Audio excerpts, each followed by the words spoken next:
Hello and welcome to Wireman's Whimsy. Today we are going to continue working with the Paper Pumpkin set from October. I am going to take it to that next step. In the previous videos we've used only pieces that are in the kit. Today I'm going to use the stamps from the kit and the Shaded Spruce ink and the Merry Merlot ink to make a stamped card instead of using the punch outs.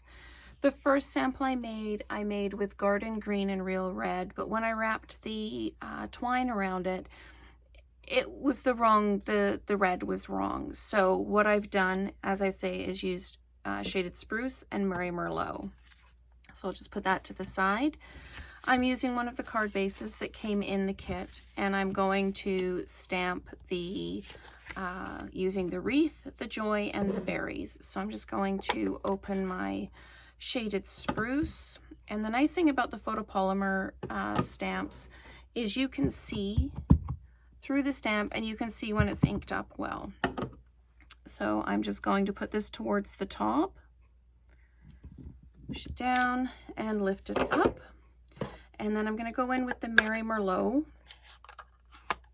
and add the berries. You can add as many berries or as few berries as you like.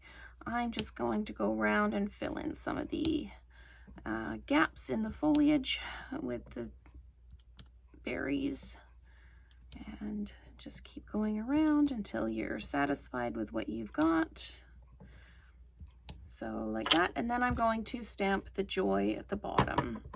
So again, I can see right through that it's nicely inked up. I'm going to place it near the bottom. Now, there is no real science to putting the ribbon or the twine on. I'm just going to put a bit of tape on the back, and I am using my tape runner as opposed to using the glue dots in the kit. Then I'm just going to put the ribbon on and just wrap it around and continue wrapping until I am out of twine. And then I'll just make sure it's stuck on the back. Trim off the excess. I'm going to put this on with dimensionals, and I'm going to put one dimensional right over the twine. It stops it coming loose. Put one in each corner, and there we go.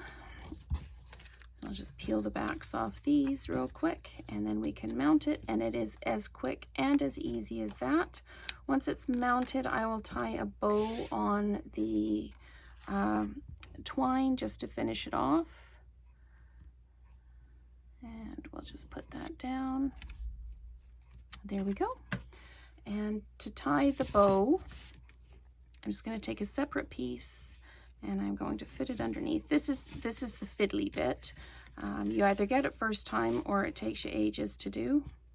You can just tie it in a knot if you want. I like the bow with the wreath, and I didn't get it first go, so we'll just try that again. So I leave really long ends when I'm doing this so that I've got lots to play with, and then we just trim it up later. This comes on a little spool, so it's quite curly. So there we go. I can just trim off this long end now. Whoops. We should scissors that are sharp enough. And that is your card. Quick, simple, using items from the October 2020 Paper Pumpkin kit. You can order the gingerbread gift card holder kit for November up until November 10th. So if you would like to order the Paper Pumpkin, or if you'd like to ask any questions, please use the links below, and we will see you next time. Thanks for watching.